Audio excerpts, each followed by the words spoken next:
सुप्रभात बच्चों। आशा करती हूँ आप सब स्वस्थ होंगे, सुरक्षित होंगे, अपना ख्याल रख रहे होंगे और अपने अपने घरों पर होंगे। बच्चों, खूब पढ़ाई कर रहे हैं ना। मैंने अभी तक आपको जो पढ़ाया है वो समझ में आ रहा होगा, आपने उसे याद भी कर लिया होगा।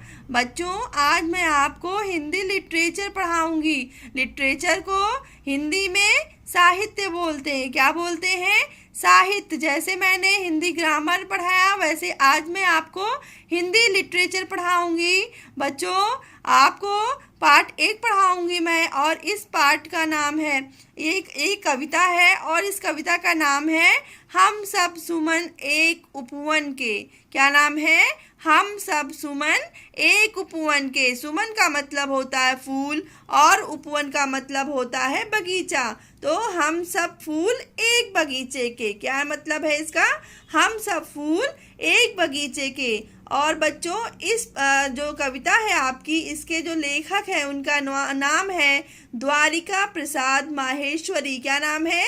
द्वारिका प्रसाद माहेश्वरी। तो चलिए बच्चों, हम देखते हैं कि इस कविता में कवि क्या कहना चाहता है, क्या प्रकट किया उसने, क्या बताया इस कविता में।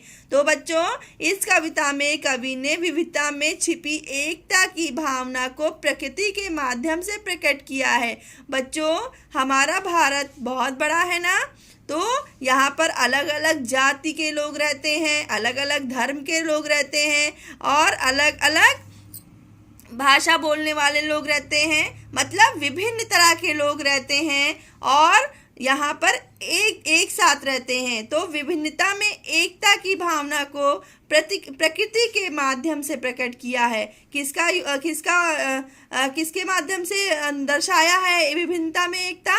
प्रकृति के माध्यम। मैंने बताया ना अभी, सुमन और उपवन, इन्हीं दो चीजों पर आपका ये जो कविता है ये आधारित है। सुमन यानी भारतवासी, उपवन यानी जो हमारा भारत है। तो अलग अलग जाति धर्म समुदाय के लोग एक साथ कैसे एक ही देश में रहते हैं, एक ही एकता के साथ रहते हैं। उनमें कोई विचार भेदभाव नहीं है, सबकी भावना एक है, सब एक दूसरे से भाईचारे के साथ रहते हैं। बच्चों, इस कविता में कवि ने यही दिखाने की कोशिश की है। भारत को एक बगीचा बताया है और भारतवासियों को अलग अलग रंग रूप के फूल बताए हैं। बच्चों, मैंने क्या बताया आपको? दो चीजें हैं, सुमन और उपवन। तो बगीचा कौन है? बगीचा हमारा भारत है और सुमन हम भारतवासी हैं। तो अलग अलग तरह के फूल, एक बगीचे में अलग अलग तरह के फूल होते हैं ना। तो भारत में भी अलग अलग जाति धर्म समुदाय के लोग हैं, लेकिन वो कैसे एकता की भावना के साथ रहते हैं। किस तरह रहते हैं? एकता की भावना।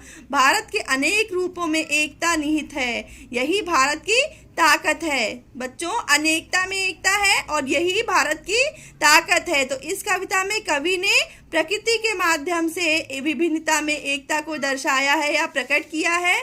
भारत को एक बगीचा और भारतवासियों को विभिन्न प्रकार रंग रूप के फूल खिले हुए हैं बताया है। तो बच्चों, अगली वीडियो में हम क्या पढ़ेंगे? आपका पहला पैराग्राफ पढ़ेंगे और उसका अर्थ मैं आपको बताऊंगी। ठीक है बच्चों, धन्यवाद।